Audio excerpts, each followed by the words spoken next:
کہ 2011 میں اس کو کس نے لانچ کیا؟ نواز شریف صاحب کے خلاف.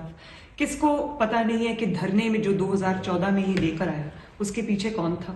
کس کو یہ پتہ نہیں ہے کہ جب 2018 کا الیکشن تھا اس میں کیونکہ نواز شریف سے جیتنا مشکل تھا، نواز شریف کو مسلم لیگ نون کو ہرانا مشکل تھا، تو کس کو یاد نہیں ہے کہ کس طرح سے چن چن کے نواز شریف کے جو الیکٹیبلز تھے، جو ان کے وننگ ہارسز تھے، جو ان کے کیونکہ ظاہر نواز شریف صاحب کی مقبولیت اس وقت اتنی زیادہ تھی کہ الیکشن جیتنا، ان کو پتہ تھا کہ نواز شریف صاحب کے ساتھ اگر فاؤل پلے نہ کیا گیا تو الیکشن جیت جائیں گے.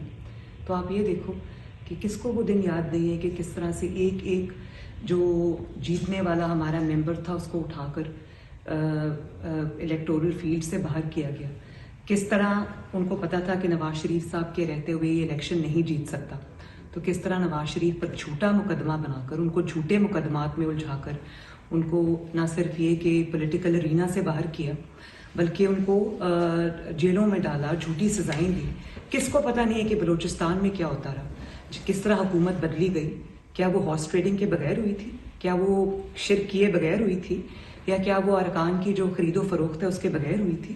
اس کے بعد جب سینٹ کا الیکشن تھا، بزنجو صاحب ہمارے کینڈیڈیٹ تھے، تو جو اپوزیشن تھی اس کے اراکین کی تعداد پوری دنیا کے سامنے حکومتی اراکین سے کہیں زیادہ تھی. اور آپ نے سینٹ الیکشن کا رزلٹ دیکھا کہ یہ سازش کر کے جیت گیا. پوری دنیا نے دیکھا کہ کس طرح وہ مائکس لگائے گئے، چھپا کے کیمراز لگائے گئے، اور کس طرح سے وہ اٹھا کے اراکین کو کنٹینرز میں بند کیا گیا، ان کو فون کرائے گئے. تو کر تو وہ یہ ہمیشہ سے رہا تھا، بات صرف یہ تھی کہ یہ پہلی بار اس کی سازش ناکام ہوئی ہے. اور اس کی وجہ یہ ہے کہ اب نہ ہاتھ ہیں، نہ آنکھیں ہیں، نہ کان ہیں، اور بیساکھیاں نہیں ہیں. تو سنتے ہیں اور روز دعویٰ کرتا ہے کہ میں پاپولر ہوں، میں یہ ہوں. آپ صرف یہ دیکھ لیں کہ بیساکھیاں ہٹی ہیں تو کس طرح زمین پہ منہ کے بل آ کے گرا. میڈم اس میں اور ایک اور بات یہ کہ جیسے یہ کامیاب ہوتا ہے سازشوں میں، یہ پہلی بار اس کی سازش ناکام ہوئی ہے. اسی طرح یہ پکڑا بھی پہلی بار گیا ہے، کرتا یہ ہمیشہ سے یہی رہا ہے، فاؤل پلے کرتا رہا، آج پکڑا پہلی بار گیا ہے. تو اللہ تعالیٰ کی لاٹھی بے آواز ہوتی ہے، ہمیشہ سے اس طرح سے سازشیں کامیاب نہیں ہوتی. اب پوری دنیا ان کا یہ سیاہ چہرہ دیکھ رہی ہے. میڈم آڈیو لیکس یہ دوسروں کے بارے میں جو کہتا رہا، لیکن جو آڈیو لیکس آئی ہیں اس میں اداروں کو بھی اس نے نشانہ بنایا اور ثابت ہو رہا ہے. اس میں آپ کیا کہنا چاہیں گی؟ اور یہ خاص طور پہ سب سے زیادہ عمران خان آپ پہ ہی تنقید بھی کرتے ہیں. جو آج بھی ایک آڈیو لیک آئی ہے میر جعفر، آڈیو لیکس کا یہ اس کے بیانیے پہ کیا اثر سمجھتے ہیں جو لوگ اس کو فالو کر رہے تھے یا کر رہے تھے؟ ان آڈیو لیکس پہ آپ کیا کہنا چاہیں گے؟ دیکھیے، میں تو اس پہ یہی بات کہنا چاہوں گی کہ آڈیو لیکس جو ہے نا، وہ یہ اپنے بیانیے کی بڑی بات کرتا ہے. آج قوم کو پتہ چل گیا ہے، آج صرف قوم کو نہیں بلکہ جو کبھی یہ مان کر چلے تھے، جو اس کے اپنے سپورٹرز تھے، جنہوں نے اس کی بات پر یقین کیا تھا، تو آج وہ لوگ بھی سوال کرتے ہوں گے. پوری دنیا کے سامنے اس کا جو سازشی چہرہ ہے وہ سامنے آیا ہے.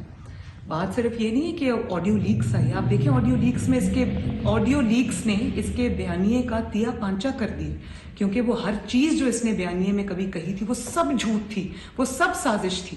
چھانگا مانگا کا الزام لگتا رہا بڑا زور شور سے، چھانگا مانگا میں خرید و فروخت. اب جو نئی آڈیوز آئی ہیں اس میں تو 5 بندے خریدنے کا بالکل صاف و شفاف سنا جا سکتا ہے. تو اس حوالے سے کیا کہیں گی کہ جو ضمیر فروش کہا جا رہا تھا افراد کو، اور آج وہ شخص خود ہی؟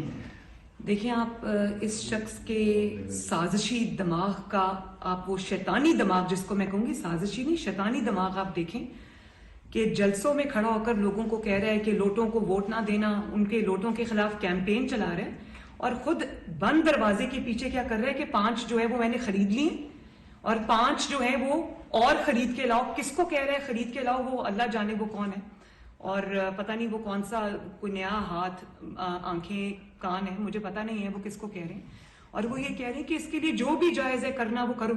لوگوں کو جلسے میں کھڑا ہو کے کیا بھاشن دیتا ہے، لوگوں کو جلسے میں کھڑا ہو کر مذہب کو استعمال کرتا ہے، ان کے اوپر اٹیکس کرتا ہے. ریاست مدینہ کا دعوے دار ہے، اور لوگوں کو شرک کا مطلب سمجھاتا ہے، اور بند دروازے کے پیچھے یہ شخص کے اس سے بالکل الٹ کام کر رہا ہے.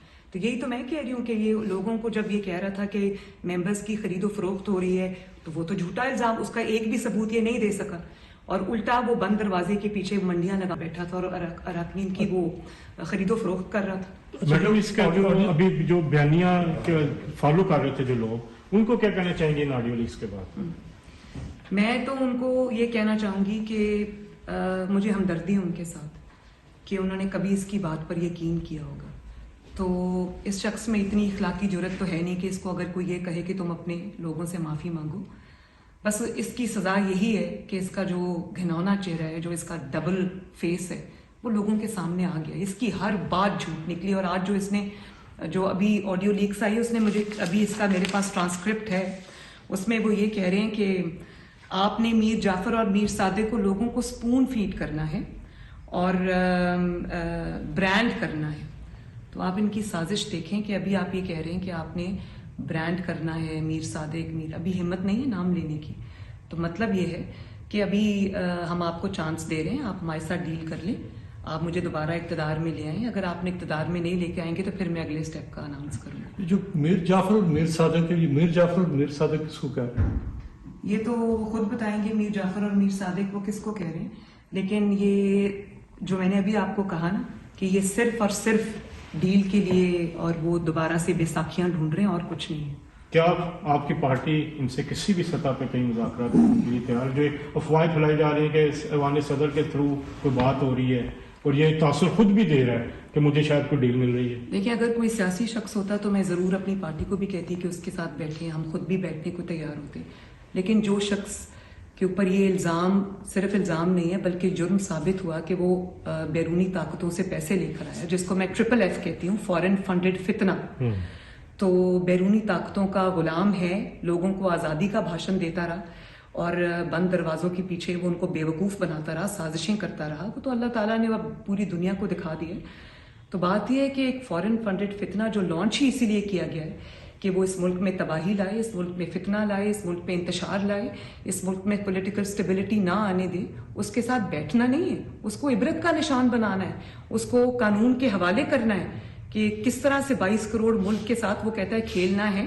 تو یہ کھیلنے کی اجازت اس کو ہم نہیں دیں گے انشاءاللہ تعالیٰ. اس کو قانون کا سامنا کرنا پڑے گا. Thank you.